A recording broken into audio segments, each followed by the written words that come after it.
I didn't do my favourite album of all time. No, you didn't. But we're doing the live albums, aren't we, as well? Do your first studio album. My favourite album, the one I come back to all the time, and which I think is one of the first albums I ever bought, and is cemented into my DNA, is Power Age by ACDC. Yeah, best ACDC album. Best ACDC album. I will go with you on that. And also, it has a place in my history of discovering rock music, 1978, and starting to think of it like a grown-up.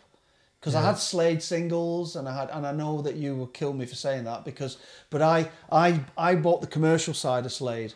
I played recently some classic Slade stuff, and I got reminded, mainly because of you talking about them, what a serious band they were. But of course, I was young enough that when how they does were it doing feel? That, I kind of bought into the My Friend stand and Come On Feel the Noise, you know. But when I got really serious about my music, I got really into AC/DC, but then I went completely away from them and got into all my 80s stuff. And then I came back and revisited it. And I would argue that there are some highlights on Let There Be Rock. I never liked the song Let There Be Rock, but I love some of the tracks a bit, like Go Down, Bad Boy Boogie, depending on whether you got the British version of the album, by the way, they're all different. But Overdose, to me that was just total, like, just head down groove, and there was something about that really got under my skin. But the one I return to all the time, because I think it's got a great storytelling, and which is not something anybody ever associates with AC/DC. Lyrically, that album is brilliant. Power Age, yeah. Power Age is for me, great it's lyrically. Hands down the best album by a long way. Absolutely. It's got riff raff on it. Say no more. Yeah. I know. I wasn't a fan of Let There Be Rock, really. If You Want Blood was all right. Highway to Hell, I understand the value of it, obviously, because it's Mutt Lange. But it's a superb album. Yeah. As is Back in Black is a superb album. But Power Age for me is... High Voltage, that's what done it for me. High Voltage, seeing them on the album, Mark Bolan show that night. Yeah, that's a good album. And then I went to see him, that was on a Saturday night. And me and my mate was going to the Reading Festival just on the Sunday the next day. We see him there. That was what, 76? 76, yeah. We only went on the Sunday. AC/DC, Ted Nugent. As it is. Black Oak, Arkansas. Bebop Deluxe, were they on there? Not that day. Manfred Mann's Earth Band? Not that day. But because Lizzie was 77. I thought one of the weaker ones out. I weren't a massive fan of Dirty Deeds Done Dirt Cheap. No. Couple of tracks, yeah, but there were some silly songs on that. There's a funny thing though. I don't like that she's got the jack. I can't. There's a funny thing about AC/DC albums though, which is if you dig into the history of the band and you go back and you start buying the import versions, what we got over here was reworked versions of the albums where they rearranged the tracks. And if you go back to the original, I think it was Atco, wasn't it? Was Atco the Australian one? I don't know. But the original Australian releases, everything's in a different. It's all in a different order. So the stuff that's on the Australian High Voltage, right all the way up to Let There Be Rock, the albums, a lot of the songs are out of sync, which is why some of those, like High Voltage, is a great album, but there's some things that just don't seem to gel with the other bits. So the highlights are there, but then you go back and revisit the original versions, and it feels more like a progression. Whereas the British versions of it felt a little bit like mishmash, and that's why I think. But and also Power Age didn't have Rock and Roll Damnation on the first press. Not at all. No. It was added on later on. Yeah. And it's on the CD version, but it's not on the first album version. Right. I know a lot about this because obviously I sell these things, and Power Age. There's a very first press of it, then there's a later press of it. Same with the earlier albums as well. I had the first press. But I think it's in a loft. If it's still in a loft in Ripon, I'd be First very press surprised. is a matte sleeve, it's not a glossy finish. Yeah. And so, the other one I've often pondered, and I always find it interesting to ask people this question, is Guilty Pleasures. Well, we haven't done the finish the live album yet. Oh, no, okay. You don't know my favourite live album. Okay, go on. So my favourite live album isn't Live and Dangerous. Because of Baby Drives You Crazy. Right. It always has been and always will be Frampton Comes Alive. Okay, I never got into that. I could feel that coming in. That to me is summer in a bucket that just sits on my head forever. Yeah. When I saw him at Albert Hall a few months ago, it was just like that was like a religious experience to me. Wow. When he comes on and starts with his "Something's Happening," I might as well have just pissed myself. I literally might as well have just pissed myself there and then.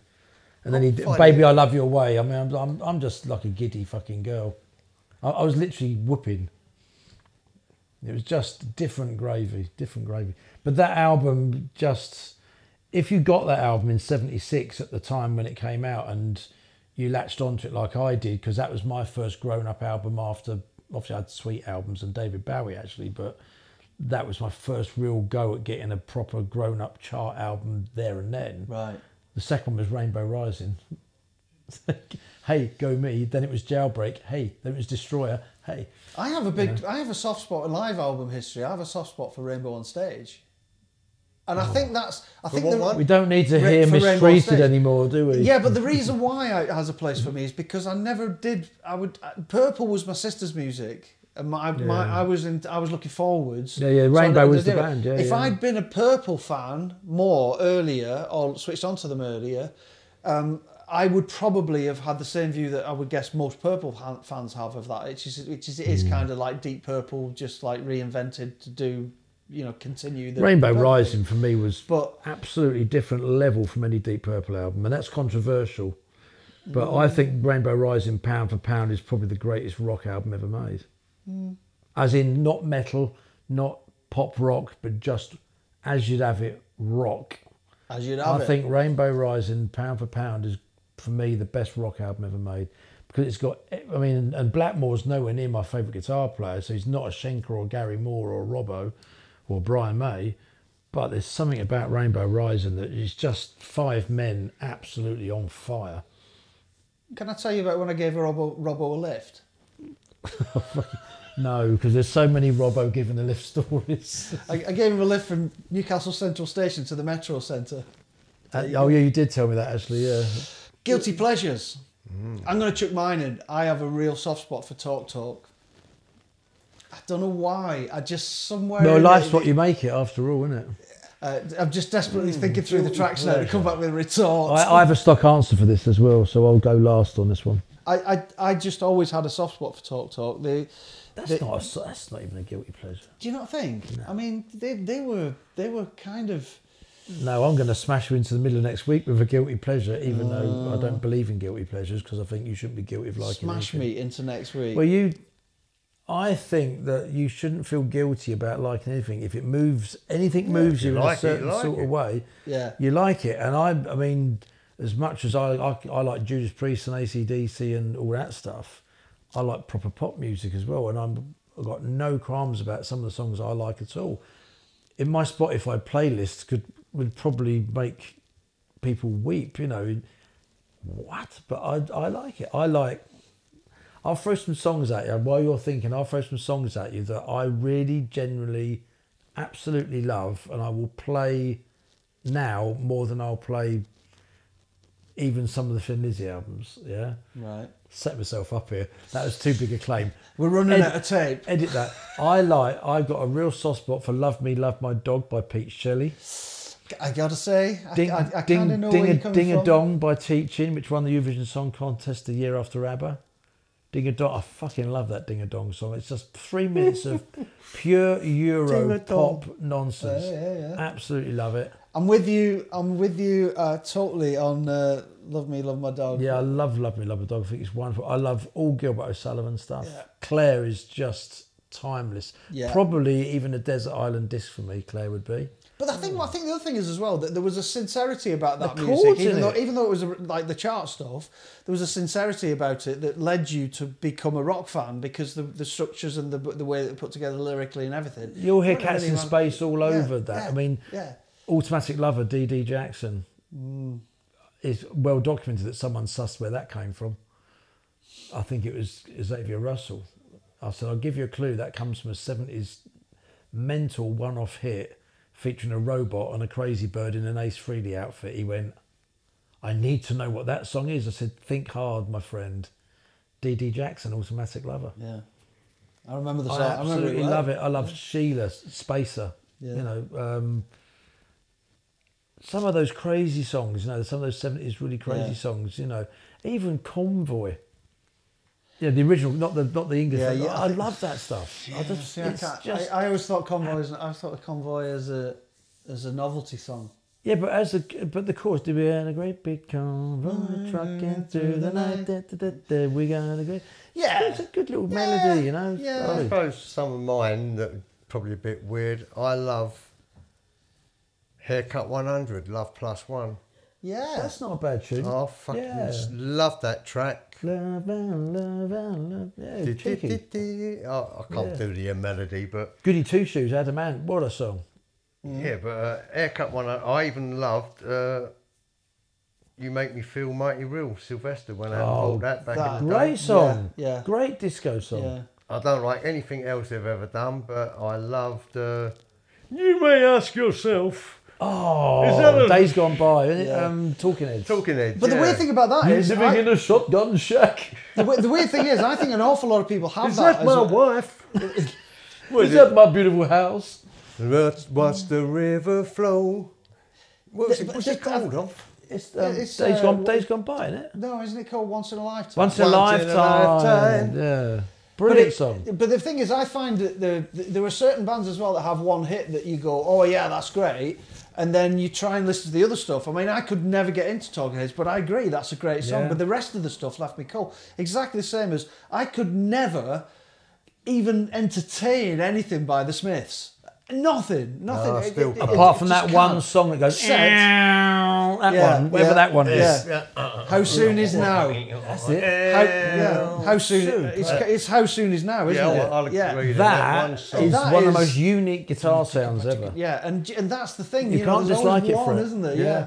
And I'll tell you the other one I like is Einstein a Go-Go. Yeah. What a tune that is.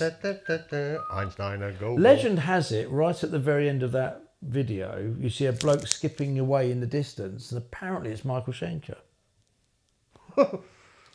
Now, I don't know whether anybody can teach us that, but someone told me back in the day, that one, is it that one? Where am I going? That one? Yeah. Back in the day, someone said to me that Michael Schenker is the guy that's disappearing into the background in that video. I honestly can't remember, but I might YouTube that actually to find out. The other one that's an interesting one is Vinnie Vincent. If you go and Google Dan Hartman, This Is It. This is it. Google it, watch the video, and see who the guitarist is. Oh, it's Vinnie Vincent. It's Vinnie Vincent, and he's doing this. That would surprise me. And he just looks totally different, and then suddenly he appears as this sort of, metal Here's another thing. Yeah. Okay, here's a one that we did a Christmas do once. If you get the 12-inch version of Sonia, whatever that Sonia song was, the Maisie, whatever it was called, that one, slow it down to 33 when it's on the 12-inch, it's Rick Astley. Okay. It sounds like Rick Astley. Okay, well, we'll have to try that out. Do that, people. We did, unless we was on some very hard amyl nitrate at that particular moment in time. The other one was this, like, you do that pub quiz thing where you can try and come up with these things that catch people out. There was my favourite one is Night Cars. Night Cars. We'll be done before sunrise. One of my favourite of sort of those pub quiz kind of questions is who sang lead vocal on the KLF song What Time Is Love? Glenn Hughes. Glenn Hughes. But you'd be amazed how many rock fans don't know that. Yeah. And when you show them the video, they're like, because he's like hanging off that boat looking. I've got a thing about that. When he did that video, when he had the long hair and stuff, he was working with Jeff Downs, who was working with me, and I went down. I know you got a story. I went down to Nomis Studios where Jeff was doing some stuff with Glenn, and I went down to meet him, and we were talking. There was this thing where Jeff was trying to get a new lineup of Asia together because John Wetton had gone into rehab and stuff like that at the time. And I said, want to get your man in, mate, bass playing singer, amazing. You're writing songs with him, why don't you get him to do Asia? And he did this album, which I don't believe some of the songs have ever seen the light of day, and I heard some of them and they were absolutely phenomenal. And I don't think those Glenn Hughes songs have ever seen, but he wasn't in the best of shapes at that time. He was well fucked. And he wasn't in a good way thing. So he wasn't in a very talkative mood when I was there. But I did meet him and say hello to him. But he was almost timid, like he was very insecure because he was clearly not in a good place. Yeah, so. Deano, you've got a story there. Oh, should we say that? No, we shouldn't say that. Okay. No, let's keep it up. This is the one and only time Dean won't say that story because he'll say it ad hoc normally. And I'm going to get him to tell me off camera. So it's nothing too much. It's just he took a dislike to you, didn't he? Yeah, for some reason. I have no idea why. And he'll never fucking hit me in the back again. He will get my toe up his arse. We'll leave it at that. But Glenn, I don't know what I've done. Why did you dislike me that night? Yeah, please like me. I think it would be good to maybe consider wrapping up a little bit before we run out of the whole of the hard drive space available known to man. We've already shot about... we must have eight or nine different podcasts. About half a terabyte of media already. It would be good to maybe sort of like think about this in terms of... I mean, just chatting away with you guys, I could do it all day. I mean... And this is, we are actually doing exactly what I was hoping for, which is it's just a conversation and the stories are absolutely fabulous. The dreams that a lot of us had, you guys have lived it. And I know that that's sort of, you probably just go, yeah, whatever, you know, whatever. But it is fascinating to say. I mean, I forget massive chunks of your history, Deano. How could I mention Bad Company earlier on without remembering that you were actually in one of the bands that was one of the bands that got me into rock music? You know, this is important stuff. And I guess, you know, a lot of that transfers into the Cats in Space thing as well, because I personally feel Cats in Space are a band apart, and these bands, when I look back in my musical history, they were bands apart as well. And I know there's people going, you know, well, you know, you're trying to link sort of Bad Company with a band that's out now and whatever, you'll never be able to do that. But I feel like these bands live on through that. I mean, is that kind of the way you feel as well, a little bit? To a degree? It's current, but it's still, the DNA's there, isn't it? Well, it's the history, isn't it? I mean, if you saw someone in a band back in the day, in the 80s or 90s or whatever, and it was a big part, it'd be like, you know, seeing Thin Lizzy or something like that then, and then you're in a band, or you're seeing in a new band now, completely different. You've got two memories going on there, and it's a powerful thing. So if you saw Dean back into POW, and there's probably people out there that lived and breathed to POW to the point where they know everything, anything, and then they go and see Dean now. They're seeing Dean into POW still. He's still there. And so you've got this link that makes it really powerful. And you can't break that. You know, if I saw, you know, I don't know, but I see Brian May, for instance. When I see him now with his big silver hair and that, I still see him from Sheer Heart Attack. I just see him from Top of the Pops. The face doesn't mean anything. The clothes don't mean anything. The two things link. And I think that's a really strong thing. I mean, to be fair, Dean's the only one in the band that you can do that with, because he has got that massive... I'm talking on his behalf here, as I always do. But you know what I mean. You've got some major boxes. You've got some big guns there. You know, Top of the Pops, all the TV stuff. They are big memories for people of that era. So bring them into the now. That's it's a strong bond. You can't. I mean, I've not done any of that, so no one's going to know me from jack shit. You know.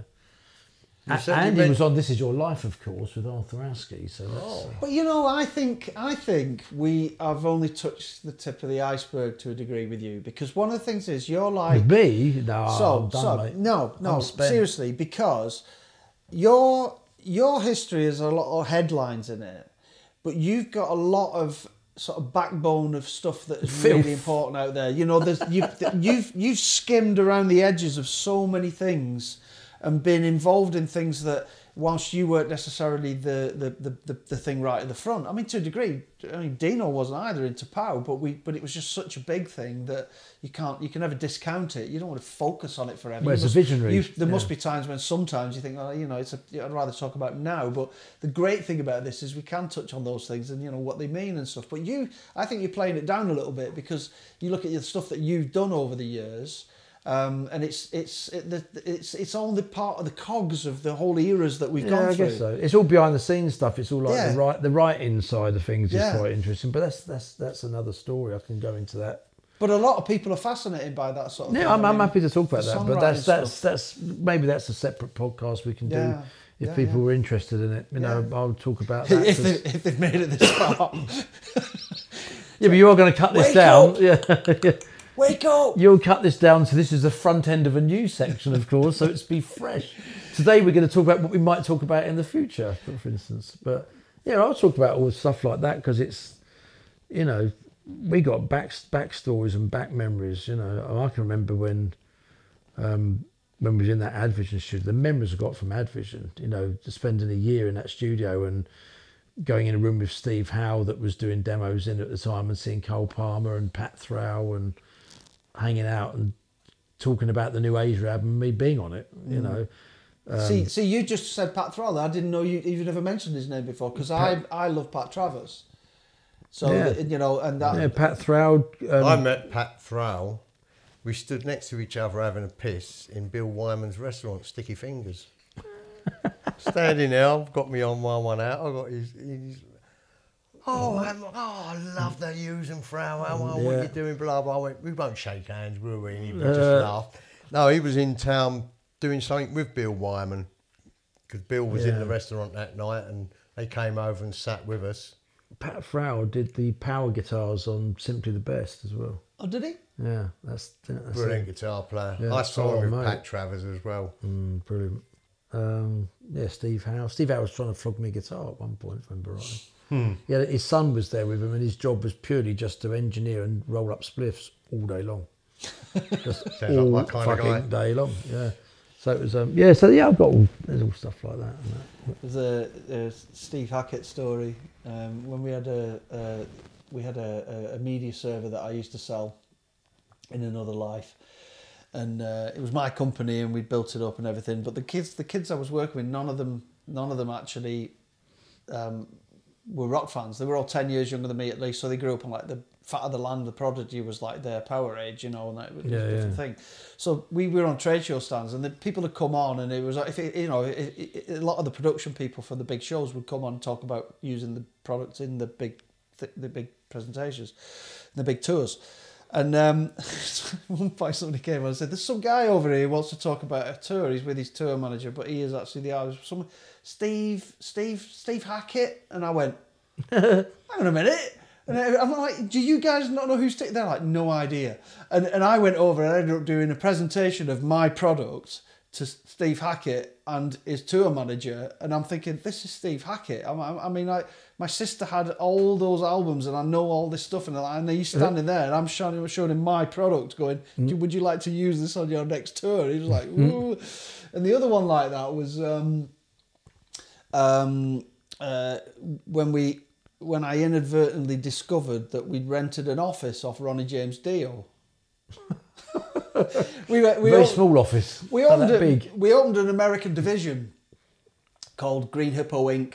of California, it was called, or something, and we had to do it that way for tax reasons, because of you can't set up a company in America. You got to actually have it there, pay tax there and everything. So we set up this separate division. It was in Burbank, and our managing director Emma, who'd come in, she wasn't from the industry. She came in to get the company to be bigger, so she didn't grow up in rock and roll circles and whatever. She was a purely business person. She was fabulous, but she came from that background. Nigel was into all this dance music and all that stuff and whatever. After they've had this office for about 2 months, something like that, Emma says, every time we walk into reception, there's a shared reception area, and on the walls there's all these gold and silver albums, and we just rented this office, just literally somebody looked it up and gone, oh, there's some office space available, whatever, and we took it. And I never did the American bit, so I was back in the UK, and I did a conference call with her, and she said, there's this thing, it's somebody called Ronnie James Dio.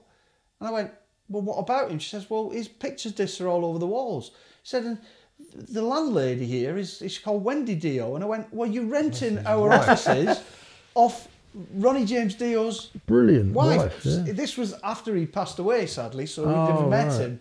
But his studio was still upstairs, and it was the building. I think he owned the property, and they rented it out as business space. So yeah, we rented an office off Ronnie James Dio's. I played on stage with Ronnie. Yeah? What was that? Tell us about that one. House of Blues in LA. He got up and done Smoke on the Water with us. Wow. With Ian Gillan. That's quite major, isn't it, really? With Ian Gillan? Yeah, well, in 2006, I toured America with Ian. Yeah. And we had different players come up. In Toronto, we did When a Blind Man Cries with Jeff Healey. Wow. New York, Roger Glover came up and played a couple of tracks with us. In LA, Ronnie James Dio got up and done Smoke on the Water with us. Who else did we get? There was a couple of other people that I didn't really know. There was a fella guitar player who produced Deep Purple, Michael Bradford. Right. He's a big name out there in the States, but I'd never heard of him. He don't play guitar, he plays a wah-wah. All I heard was just I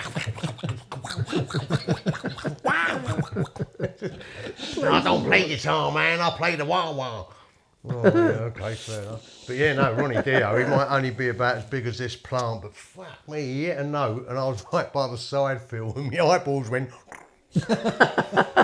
Carol Decker used to do that quite a lot. When she hit a big note, if you went by that side fill, mate, where she used to be so loud in the monitors, it used to wobble my eyes and the pitch used to go up.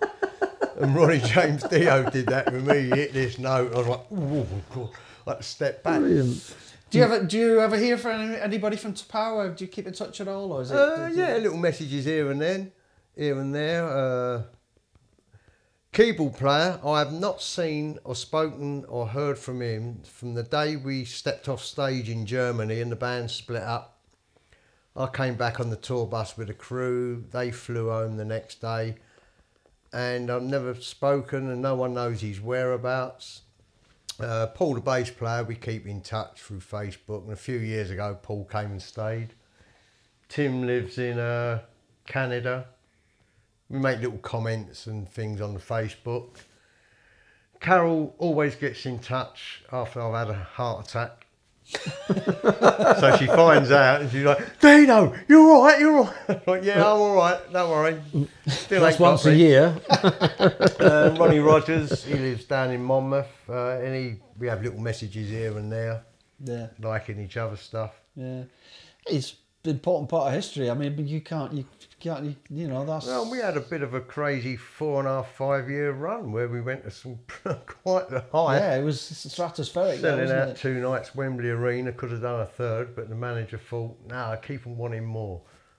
Really? Can you imagine saying that now? Yeah, 4 nights. Trying to fill a venue now, you know. Completely sold out. So, you know, we did live, you know, went to quite a nice height, and when it all split and the way then it all just fragmented off, and hang on a minute, we've just had the most intense 5 years together. I mean, me and Tim, the drummer, we used to share a room. We used to rock up in an hotel and we used to get separate rooms. We'd say, no, we want a twin room. Don't like being in a room on our own. And like, we don't then get a room where me and Tim shared. So for 4.5, 5 Blimey, we years. could do that now, we could save a few quid. Eh? We could do that now, save a few quid. Yeah. I didn't mind it when I was young, but not this single room bollocks. Nobody wants to share a room with anybody of our age now, do they? It's like too much snoring, farting and tablets.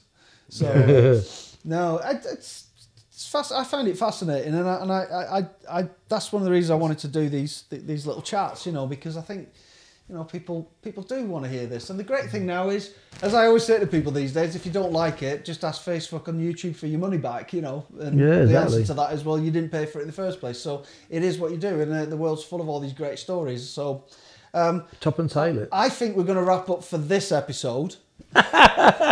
You got 30 episodes here. Yeah, edit it as you will. But guys, listen, thanks a lot. And should we do it again, do you think? Absolutely. Yeah, let's do it again. There's some more stories to be told, isn't there? Okay, thanks a lot, guys. Cheers.